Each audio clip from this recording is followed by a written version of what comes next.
תודה, עודד, אני חושב. Thank you, Oded, for the warm welcome. And let me start by thanking General Udi Dekel and the INSS staff and the Institute's dedicated cadre of Israeli and international supporters for inviting me to this invaluable meeting. As you know, the U.S. Embassy has maintained a decades-long connection with this institution from its founding nearly 4 decades ago.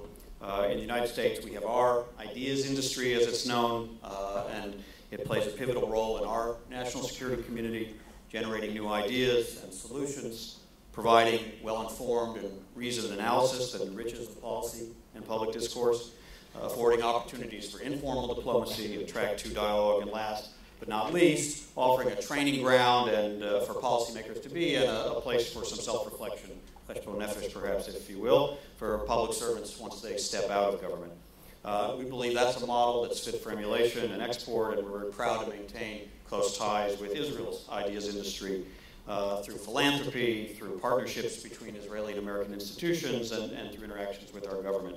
And the longer I serve here in Israel, the more I've come to appreciate the enormous advantages of plugging into Israel's ideas industry, and first and foremost here, in the case of one of Israel's brightest stars, INSS. Whenever we at the embassy or our visitors from Washington want to hone our understanding of the national security doctrine in Israel or improve our knowledge of the broader strategic landscape, we always come by INSS, and we always come away enriched. So call it a vote for your outstanding and enlightening scholarship.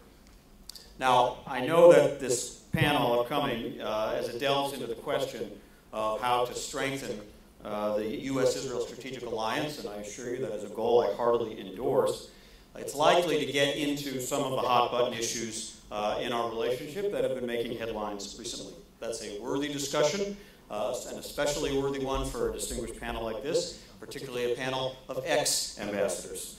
Now, as I told Udi, as we discussed my participation here, I want there to be no ambiguity whatsoever, and I want no one to misconstrue my presence on the program. So let me take this opportunity to restate what Secretary Kerry has stated clearly and repeatedly. The United States has not acted and will not act in any way to intervene in the Israeli election or in the debate that Israeli citizens are having about their next government. We have great respect for the Israeli people and for Israel's democratic processes, and we look forward to working closely with whatever government Israelis choose. Now, our positions on the most sensitive issues of the day, including some that will be discussed, are well known.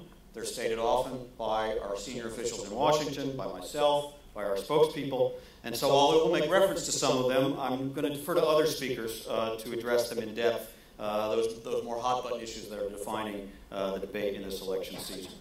What I will do is offer some reflections on what I see as some new opportunities and some new horizons in this extraordinary relationship, and then there are opportunities and horizons which I find are often overlooked.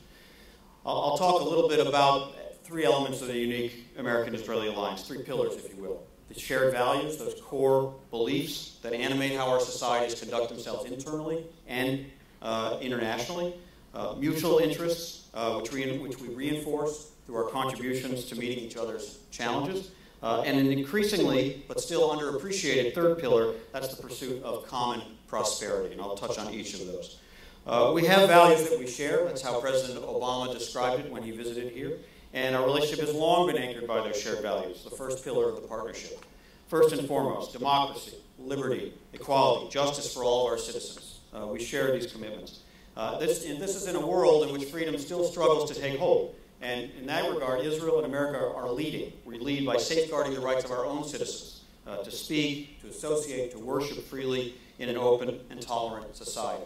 We also stand shoulder to shoulder against terrorism, a scourge on humanity that must be fought, that knows no borders, that knows no mercy and no compassion. Now, Israelis have known this long before most others, and now multinational coalitions, often with the United States in the lead, are taking on this cause. And anywhere Israel is subject to delegitimization or unfair criticism, you will find American and Israeli diplomats working together to fight back.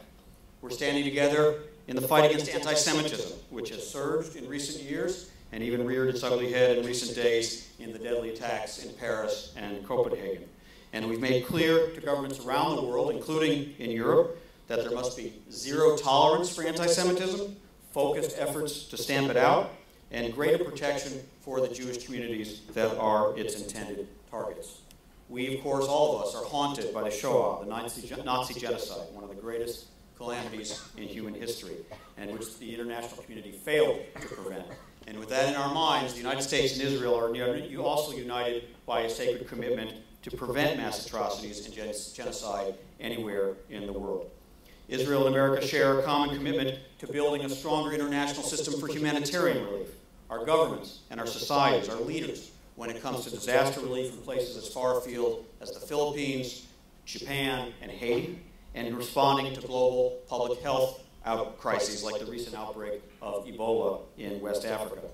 Israel and America also share an understanding that entrepreneurship, free enterprise, and innovation are the most powerful engines for human development. I'm proud that our social entrepreneurs, our philanthropists, and our civil societies are engaging each other as never before in innovative ways to ensure that the bottom line also addresses those less fortunate. Here in Israel, the United States continues to stand with those who are fighting for equal rights, for tolerance, and for greater pluralism. Recall when extremists attacked the Max Rane Hand-in-Hand School in Jerusalem, the United States was there the next day, standing in solidarity with so many Israelis of so many different backgrounds who rejected this gross act of hatred. And 2 weeks later, President Obama and the First Lady were proud to host students from the school at the White House Hanukkah party. There, President Obama said, "The light of hope must outlast the fires of hate." And he said that standing alongside Jewish and Arab students from Hand in Hand. He declared, "That's what our young people can teach us, that one act of faith can make a miracle, that love is stronger than hate, that peace can triumph over conflict." Your leaders spoke out, our leaders spoke out, and we stood united. Similarly, I'm honored each year to march with many of my colleagues from the U.S. Embassy in Tel Aviv's Gay Pride Parade. And we're grateful for Israel's constant support for the rights of lesbians, gays, bisexuals, and transgendered individuals at so many global human rights fora where every vote counts. Repairing our world and creating societies that fully honor and respect equal rights, tolerance, coexistence, and pluralism is a constant work in progress. That's true in the United States, it's true in Israel, it's true in any country that takes these values seriously. Yet as we strive for that ideal, both of our countries are sustained and fortified by our shared commitment to those critical values. Mutual interest is the second pillar of this partnership, and simply put, on virtually every issue that defines today's complex strategic equation in the Middle East, we're on the same side. Whether it's confronting terrorist organizations like Hezbollah, Hamas, or Al-Qaeda, the international campaign to weaken and ultimately destroy ISIL, or the imperative of countering violent extremism across the Middle East, it's hard to overemphasize the complementarity of our security agendas. This includes our shared interest in preventing Iran from acquiring nuclear weapons. The United States is determined to prevent it, and we will prevent it.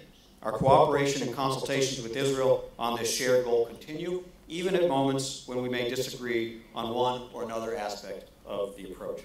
Just this week, White House Middle East Coordinator Phil Gordon has been in Israel, meeting with senior Israeli officials, and National Security Advisor Yossi Cohen will meet later this week in Washington with his counterpart, Ambassador Susan Rice, and our lead negotiator in the P5+1 talks, Under Secretary of State Wendy Sherman.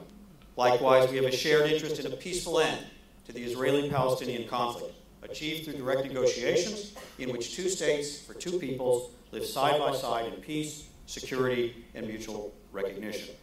The pursuit of these mutual interests is also reflected in America's ongoing contributions to Israel's right and ability to defend itself.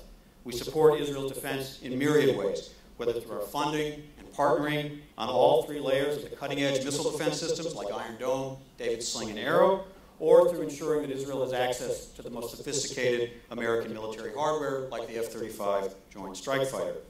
For anyone who was here last summer, the most visible manifestation of our unique security relationship was no doubt watching Iron Dome intercept hundreds of rockets launched from Gaza that targeted Israeli population centers, saving countless lives. Beyond our support, there's our partnership, whether it's in the intelligence sphere, where we've reached new heights of intelligence cooperation and sharing, or with respect to joint training and readiness. Our two defense establishments and our two fighting forces have never been closer. Beyond shared values and mutual interests, the third and most rapidly expanding pillar of our special ties, but perhaps the least discussed, is the pursuit of our common prosperity. The partnership now encompasses robust economic and commercial ties that have created tens of thousands of jobs in Israel and in the United States. Other countries are looking on with envy as we've transformed the political and strategic relationship into a powerful engine for economic growth. This year marks the 30th anniversary of both the U.S.-Israel Free Trade Agreement, the first such agreement signed by the United States with any nation, and the establishment of our Joint Economic Development Group, our annual economic dialogue. The FTA and the JEDG were both established at a time when Israel badly needed U.S. assistance to get its economy on track. But the results of this effort 30 years ago exceed anything envisioned by those who placed those foundation stones. Since the FTA was signed in 1985, trade has multiplied eightfold to some $45 billion in bilateral trade. But we can do even more. I'm pleased to announce that I'll be leading an impressive delegation of over a dozen Israeli companies to the administration's Select USA Investment Summit in Washington next month. That's the largest such Israeli delegation ever to participate in this conference. These companies are the latest in a growing number of Israeli firms that see opportunities to set up operations in the United States, which creates jobs and wealth in both countries. America remains the top choice for foreign investors, and Israel is now a top-tier investor in the United States, despite the relatively small size of its economy. Over $27 billion in foreign direct investment from Israel at the end of 2013, which placed Israel among the top 20 foreign investor companies. Many Americans are captivated by the story of Startup Nation, and President Obama said on his last trip that if you want to see the future of the world economy, and I quote, look at Tel Aviv, home to hundreds of startups and research centers. Across the entire high-tech sector, our relationship is booming. American companies account for 2/3 of the roughly 300 international research and development centers here in Israel, and in which critical components of American high-tech products are invented and designed. Every major American technology company has determined that in order to be globally competitive, they can't afford not to be here in Israel. Our capital markets are also deeply intertwined. I learned last week during my visit to the Tel Aviv Stock Exchange that there are currently 78 Israeli companies that trade on U.S. exchanges. That puts Israel in the top 3 of foreign countries with a combined market capitalization of $117 billion. We see great advances in water technology, such as the water desalination plant being built at Sorek near the Palmachim Air Force Base, of what was formerly sand dunes, the most sophisticated and largest water desalination plant in the Middle East. The next Middle East war is not going to be about water, and that's significantly because Israel, through desalination, through conservation, through irrigation techniques and recycling, has taken great strides towards solving its own century-old water crisis. Now that Israeli ingenuity and technology is helping us solve our own in the building of the largest western seawater desalination plant in the Western Hemisphere in Carlsbad, California. These are the pioneers of the 21st century, the Chalutzim that are helping to ensure our common prosperity. At the U.S. Embassy, we take seriously our role. We support organizations like the Nazareth Business Incubator Center, NGOs like Meet, the Middle East Education Through Technology, which trains young people of different backgrounds in technology and entrepreneurial skills, the Kemach Foundation, which provides scholarships for higher education and vocational training for members of the Haredi community, and other grantees, and our partnership with organizations like Breaking the Impasse. All of these give us the sense that high-tech and entrepreneurship can become also engines of social cohesion, social development, and peace. Now, as impressive as the last 30 years have been in these accomplishments, we look to the future and we think we can improve the trade and investment climate even further and harness untapped potential in our economies. American companies are already helping build Israel's natural gas infrastructure and supplying expertise that is helping Israel become more energy independent. We hope conditions enable this industry to continue to expand, to strengthen important regional partnerships, and to attract additional American investment. Moreover, there's still work to be done to bring down trade barriers on goods and services, such as agricultural goods, between our two powerful economies, and those are among our goals in the months and years ahead. So I'll conclude by saying this is still a unique alliance, a strong alliance. It has its old historic foundations, but it also has these new horizons and opportunities built on those 3 pillars: shared values, mutual interest, and common prosperity. During President Obama's visit last year, he pledged to Israelis that America will always stand by Israel. He declared that Israelis will never be alone, atem lo levad. And as the United States Ambassador in Israel, I'm confident and comforted that in this challenging and sometimes unforgiving part of the world, America is not alone either. Thank you very much.